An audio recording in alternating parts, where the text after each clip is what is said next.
Red Taylor didn't want that road to run around to that house. No, sir. I guess he just wanted to keep his driveway private. I mean, you could have challenged it. I mean, it ain't his driveway.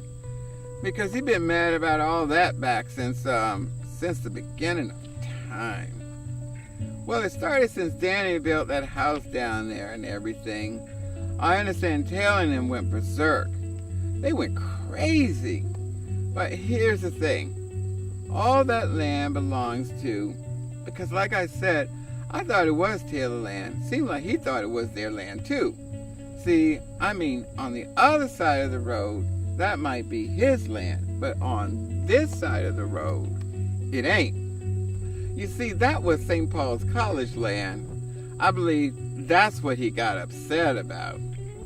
All that land, from what I understand, it's a road between Taylor and Grandma. The road runs all the way back up that hill. Like I say, the road run all the way up the hill to join Brian's land. How he gained entrance to his house, I don't know. He had come across Grandma Mary's land. There was some huge feud between the Walkers and the Taylors that go back long before we were born. I don't know how he did that, but he gained access somehow. Granddad said that when they first got there, all of those years ago, they were in the woods. They were all in the woods. And then they put this road through there, and the Walkers ended up on the highway. So maybe that had something to do with it. The road was different then. There was some feud going on between the Walkers and the Taylors. Grandma Mary denied the Taylors access or something. A long time ago. And see, I tell you what, just like the other night, we sitting around talking, probably somebody screwing somebody, and all this animosity came out. So you know, because they caught Red Taylor's daddy in. Miss Taylor caught her husband up there with Grandma. So it's been some long-standing feud. You would think people would get along together. They don't get along together. They weren't getting along together back then, and they never forget. They never forget. Now, Taylor's still alive. You see, that road that he used, that road goes all the way back. I think Charles Green owns some land back that way. So it ain't his road. It really ain't his road. You see, something had to do with that driveway going on the side there. You see, once Mommy sold that house, as long as we own Grandma's house, it won't no problem. That driveway that run beside Grandma's house was running to their house. Once they sold that house, the driveway went with it. So that took away their access. So they could not sell Grandma's house until they had right-of-way to get to that house. And that's when Danny came to me. I said, Danny, you go right up to the line and y'all cut that driveway to that house. And they ain't never do that. So you know, they ain't never do it. But you know, that house is supposed to have a driveway right on the edge where those pine trees at. That line of pines is supposed to be a driveway running down the side there to give them access, you know, to that property. Well, I guess they're going to get it before long. As soon as I go down there and tell them, look here, y'all can't drive across that damn property. To hell with them. I bet they don't know. They don't know because they didn't put landing fields and everything out there with the lights and everything. I rode by there one night and they had the driveway all lit up. I said, Lord have mercy, like an airplane was ready to land. They ain't give me no leeway, so I ain't give them none either. It should show up on the deed, the access to that land, right next to the line. You know, all this is pretty property. I mean, it's a shame that Mommy should never sold that land. Should never have sold that land. I wouldn't sell nothing. I wouldn't sell nothing to Danny. I had to go to Danny about selling Aunt Lucy's house. He was going to sell that. Danny loves the dollar. And if you don't watch out, he going to sell Aunt Lucy's house. He ain't gonna tell you about it. You find out about it when it's in the newspaper. You find out when it's in the newspaper. If you don't keep an eye on him, keep some pressure on him, he'll sell it in a heartbeat. I pleaded with him, don't sell it.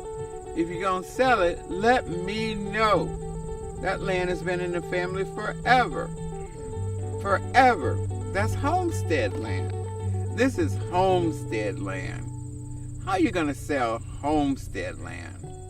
Mommy and Daddy and Danny. Daddy just gonna do whatever Danny say, right? That's his baby. Them jokers connive on you in a heartbeat and will lie to your face. That timber behind my house when I first moved in, them jokers walked out with $22,000. Yes, sir, $22,000. I mean, that was part of the deal to get Danny. You see, I bought the house for a group home. Me and Danny bought it together. To get Danny off the deed, you know, Danny gonna push hard bargain. Thought it was worth something, so I told Danny, okay, you take the timber. But all I want is enough money to clean up afterwards. I'm not sure what I was gonna get. I wasn't concerned with who made what, but give me the money to clean up. You know, give me $2,000 or $3,000 to clean up.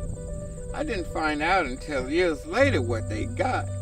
I know they ordered 20 18-wheelers out of there full of grade A timber at $1,000 a load. They'd have made a killing. $1,000 a load. Why do you think these white folks hold on to this land up here? They up here now cutting timber on the left side of the road and on the right side of the road, especially on the right side. Nobody even heard anything about Danny selling that property. They don't talk to anybody, they don't say anything, they don't share anything. Then when something happens, they always call you up. We need money for this, we need money for that, we need help with this, we need help with that. They made all that money on that land, on that lumber. Yes, sir. I ain't got no reason to lie. I ain't got no reason to lie on them. If you don't do nothing but plant past seasons on them, in 20, 25 years, it's going to be worth something. You can get 1,000 seedlings for $50. That's why they plant them all up and down the highway. Right now, you watch. See all they're going to do. See how they thin those pine trees out? Now what they're going to do is they're going to reseed them, and by the time those little seedlings get big enough where you can get a truck in and out there so you can see them and won't kill them, so when the other ones they left, they'll be big enough to cut then. What they're doing is, every 10, 15 years, they're going through there and they cut. See all that land they cut? I guarantee you them jokers walking away with $150,000. That's why them white folks, they ain't crazy. They ain't crazy. Time passes fast. Them jokers grow like crazy. I didn't know there was this kind of money in them. Let me tell you something. If you got some land, especially that land you ain't using, all that front yard y'all got, shoot, I'll be putting some damn pine trees back there. That's right. That's right. Dan and Daddy walking around with all that money. Every time I go by their house, I gotta bring by a 6-pack of Old Milwaukee with me and buy food so we can sit out on the porch and drink and eat. Them jokers come around there and drop them in the ground for you in about a day. You know, give them about $100. You ain't gotta water them. You ain't gotta do nothing to them. Just wait. Wait on the money. You know, if you don't get it, the next generation will get it. It's guaranteed income. Yes, sir.